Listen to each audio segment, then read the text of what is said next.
સાથે હું છું જુહી। સૌથી પહેલા વાત કરીએ બ્રેકિંગ ન્યૂઝ મળી રહ્યા છે હાલ મહત્વના સમાચાર પર નજર કરવામાં આવે તો સત્તાકાંડમાં પૂર્વ તપાસ અધિકારી લાંચ બદલ જેપી સિંઘની ધરપકડ થઈ છે। સિવિલમાં મેડિકલ તપાસ વખતે જેપી સિંઘને ખાસ સવલતો આપવામાં આવી હતી। સિવિલ હોસ્પિટલમાં પોલીસે સિંઘને મોબાઈલ પર વાત કરવા દીધી હતી। અંદાજે અડધો કલાક સુધી સિંઘને પોલીસે વાત કરવા દીધી હતી। કરોડોના સટ્ટામાં જેપી સિંઘની ધરપકડ। ઈડીના જોઈન્ટ ડાયરેક્ટર હતા જેપી સિંઘ।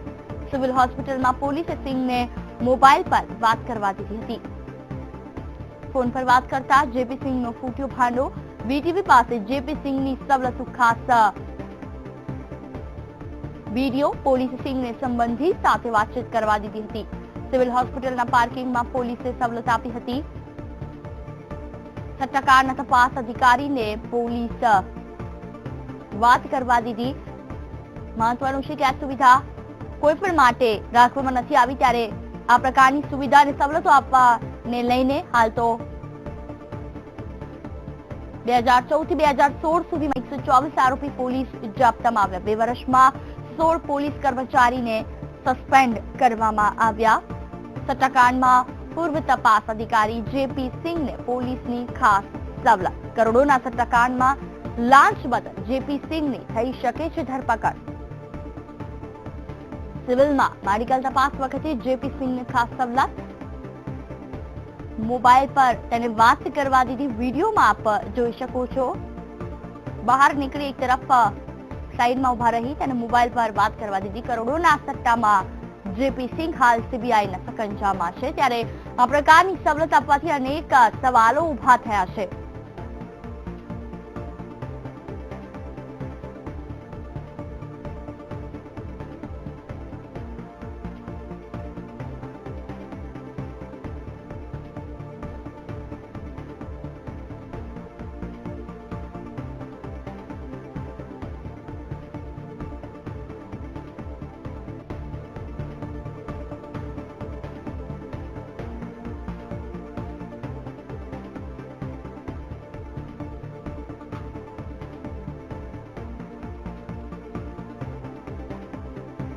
તો 2014 થી 2016 સુધીમાં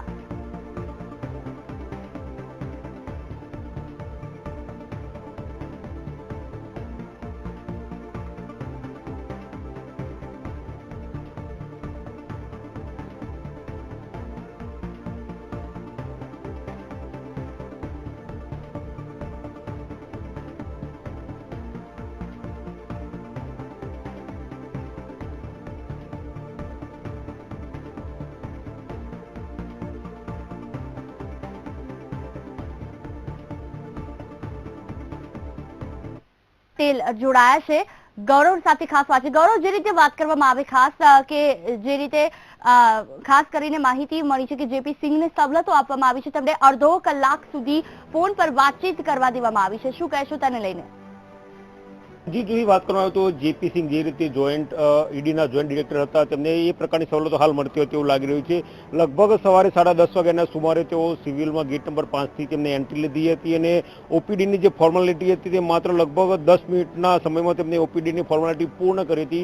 ત્યારબાદ ડી વિંગની બહાર જે પાર્કિંગનો એરિયા છે ત્યાં 50 મીટરથી 100 મીટરના દૂરના અંતરે પોલીસનો જાપ્તો ઉભો હતો, જ્યાં જેપી સિંઘ સાથે આવેલા એક ત્રાહિત વ્યક્તિએ કેટલાક ચલણી નોટો પોલીસના હાથમાં રાખી હતી। ત્યારબાદ પોલીસ દૂર ઉભી રહી હતી અને પાર્કિંગનો જે ભાગ હતો ત્યાં એ ત્રાહિત વ્યક્તિ અને જેપી સિંઘ સતત વાત કરતા હતા।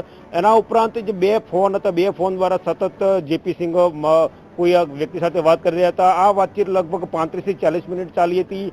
એક તરફ કહેવાય કે પોલીસ જાપ્તામાં જેપી સિંઘને તબીબી પરીક્ષણ માટે લાવવામાં આવ્યા હતા, પરંતુ પોલીસ જાપ્તો ના હોય તે પ્રકારનું વાતાવરણ આખું ત્યાં જોવા મળતું હતું। પોલીસ દૂર ઉભી રહી હતી, જેની સાથે જેપી સિંઘ આરામથી ફોન પર વાત કરી રહ્યા હતા। લગભગ 11:15 થી 12 વાગ્યાના સુમારે તેઓ પોલીસ જાપ્તો ફરીથી જેપી સિંઘ ઉભા છે ત્યાં પહોંચ્યો હતો અને હથકડી બતાવી હતી।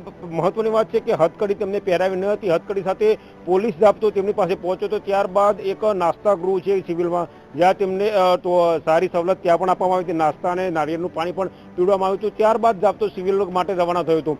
સામાન્ય સંજોગોમાં જો કોઈ કેદી હોય તો તેની તમામ પ્રકારની મોટાભાગની સારવાર સાબરમતી જેલમાં થતી હોય છે. કોઈ પણ પ્રકારની ગંભીર બીમારી હોય જેની સારવાર સાબરમતી જેલમાં ઉપલબ્ધ ના હોય ત્યારે તેને સિવિલ ખાતે રિફર કરવામાં આવતો હોય છે. પરંતુ જે પ્રકારે જેપી સિંહનું શરીરને શારીરિક ક્ષમતા દેખાતી હતી તે પ્રકારે તેમને કોઈ પણ પ્રકારની ગંભીર બીમારી ન હોય તેવું પણ લાગી રહ્યું હતું. ત્યારે તેમને સિવિલમાં લાવવામાં કેમ આવ્યા તે પણ એક ધરખમ મોટો સવાલ છે. જ્યારે સિવિલમાં લાવવામાં આવ્યા ત્યારે માત્ર 10 મિનિટના જ સમયગાળામાં કઈ રીતે તેમની તમામ સારવારો પૂર્ણ થઈ ગઈ તે પણ સવાલ છે. લગભગ 35 થી 40 મિનિટ સુધી સતત તેઓ ફોન પર વાત કરતા રહ્યા ત્યારે પોલીસ જાપ્તો કેમ દૂર ઉભો રહ્યો એ પણ એક મોટો સવાલ ઉભો થાય છે.